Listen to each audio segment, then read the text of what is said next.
নমস্কার বন্ধুরা, আবার চলে এসেছি দুই দিদি রান্না করে। তো আজকে আমার রান্না বান্না শেষ, শুধু ছেলের জন্য মটন কারি করব, তাই পাশে থাকুন। একদম সিম্পল ওয়েতে আমি মটন কারিটা করব। কিভাবে করব আপনারা দেখতে থাকুন।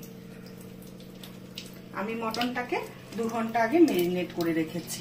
এটার মধ্যে দিয়েছি পেঁয়াজ, আর পেঁয়াজ কুচানো পেঁয়াজ, আর হলো গিয়ে আদা বাটা, জিরে বাটা, ধনে বাটা আর লঙ্কা বাটা, সবকিছু দিয়ে রসুন বাটা দিয়ে হলুদ, নুন, কাশ্মীরি লঙ্কার গুঁড়া আর টক দই আর হলো গিয়ে কি বলে তেজপাতা টুকরো দিয়ে সরষার তেল দিয়ে ভালো করে ম্যারিনেট করে 2 ঘন্টা আগে ছেড়ে রেখেছি এটাকে রেস্ট করার জন্য রেস্টে।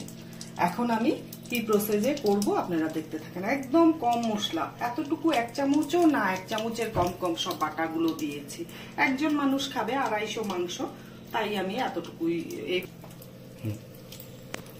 মাংসে একজন লোক খাবে তাই 4 টুকরো আলু দিচ্ছি, 1টা টমেটো আর অল্প ঝিরি করা পেঁয়াজ, আর লাগবে গরম মশলার গুঁড়ো আর তেল। বাস এটুকুনিতেই আমার রান্না হয়ে যাবে। তাই আমি এখন কড়াইটা গরম হয়ে গেছে, তেল দিচ্ছি। আমি ম্যারিনেট করার সময় তেল দিয়েছিলাম, এতটুকু তেল দিয়ে আমি রান্না করব।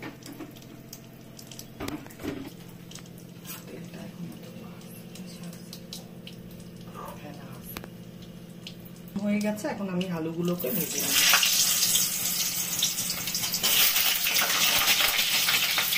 আলু ভাজার জন্য একটু নুন দিচ্ছি আর দিচ্ছি 1 চিমটি হলুদ। আলু ভাজাটা হয়ে গেছে, এবার উঠিয়ে নিব। মাংস তো বলিনি কি মাংস ম্যারিনেট করেছি, মটন ম্যারিনেট করেছি, খাসির মাংস।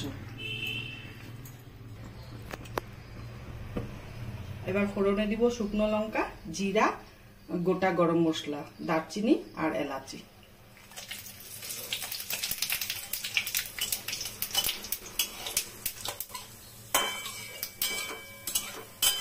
কুচানো পেঁয়াজটা দিয়ে দিচ্ছি তেলের মধ্যে।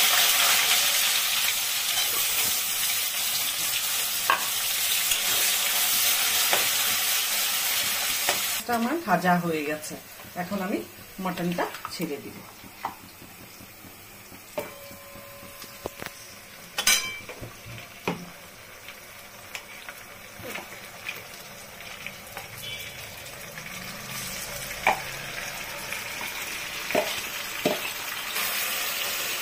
মাংস খাসি হোক পাঠা হোক, মাংসটা যদি ম্যারিনেট করে অনেকক্ষণ রাখা যায় না, খুব ভালো। নুন হলুদ সবকিছু ঝালটা সুন্দরভাবে ঢোকে আর নরম হয়ে যায়, সফট হয়ে যায় মাংসটা।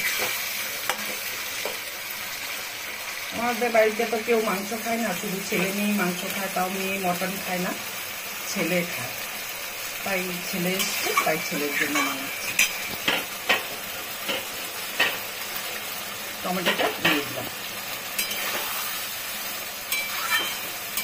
কিছুই দেয়নি, তাও কালারটা এত সুন্দর এসছে। ম্যারিনেট করে রেখেছিলাম না, তার জন্য। ঢাকনাটা খুলে দেখি, দারুণ কালার আসছে। কিছুই দেয়নি সেরকম মশলা, একটু তেল, তো খাসির মাংস একটু তেল চর্বি ছিল, তাই তেল বেরিয়েছে।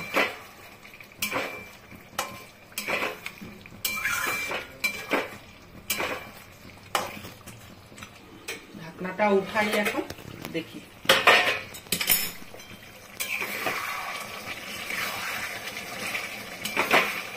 আমি মাংসটা কড়াইতেই রান্না করব, তো একটু সময় লাগবে, প্রেসার কুকারে দিব না।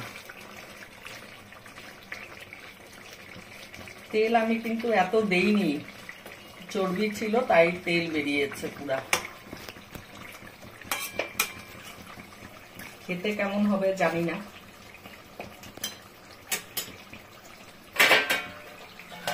আবার ঢাকা দিয়ে দিই, একদম গ্যাস সিম করে দিয়ে মাংসটা করছি আমি।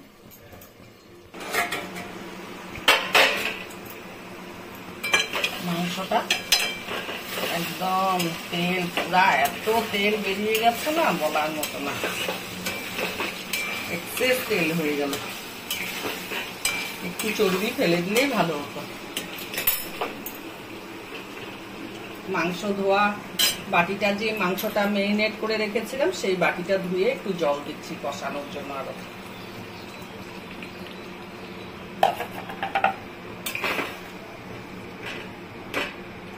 আপন মটনাটা তুলে দেখি কতটুকু হলো। প্রায় কষে গেছে, আর একটু নাড়াচাড়া করলে গরম জল করে রেখেছি ঝোল দেওয়ার জন্য।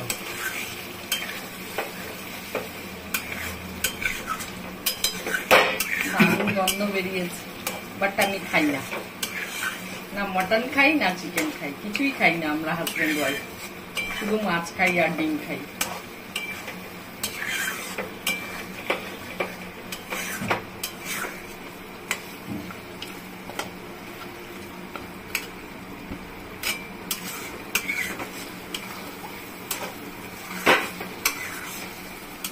একদম কম মশলা রান্না করলাম, যেহেতু চর্বি ছিল তাই তেলটা বেরিয়েছে। আমি তেলও কম দিয়েছি, দেখেছেন আপনারা।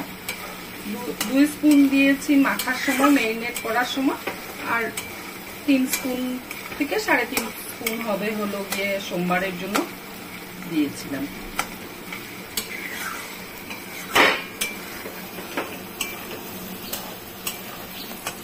মশলা দিয়ে পুরো তেল বেরিয়ে গেছে, মশলাটা ভাজা হয়ে গেছে। এবার আমি গরম জলটা ঢেলে দিব, দিয়ে 10 মিনিট চাপা ঢাকা দিয়ে রেখে দিব।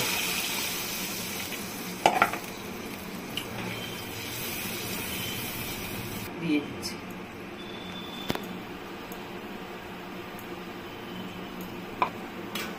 এবার আমি ঢাকা দিয়ে দিব। ঝোলটা কতটুকু শুকিয়েছে,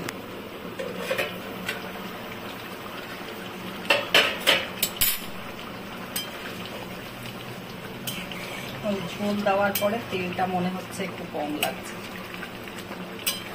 টক দই দিলেও তেল ছাড়ে, প্রচুর তেল ছাড়ে। 40 বেশি বড় টুকরা দেইনি, তাও আলুও সেদ্ধ হয়ে গেছে,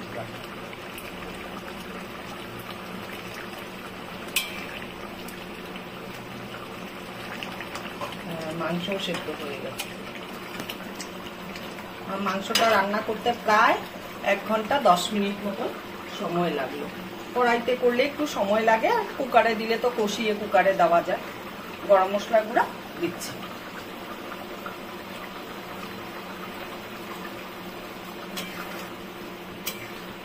ধনে পাতা দিব, আপনারা চাইলে দিতেও পারেন, নাও দিতে পারেন।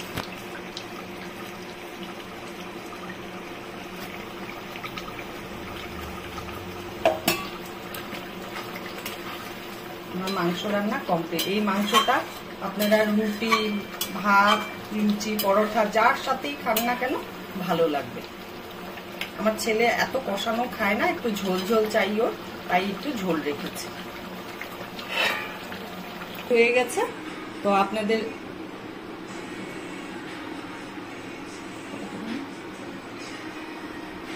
আমার মাংসের ঝোলটা তৈরি হয়ে গেছে। তো আপনারা প্লিজ এইভাবে একদিন বানিয়ে খেয়ে দেখুন। খুব কম তেল মশলায় আমি রান্না করেছি।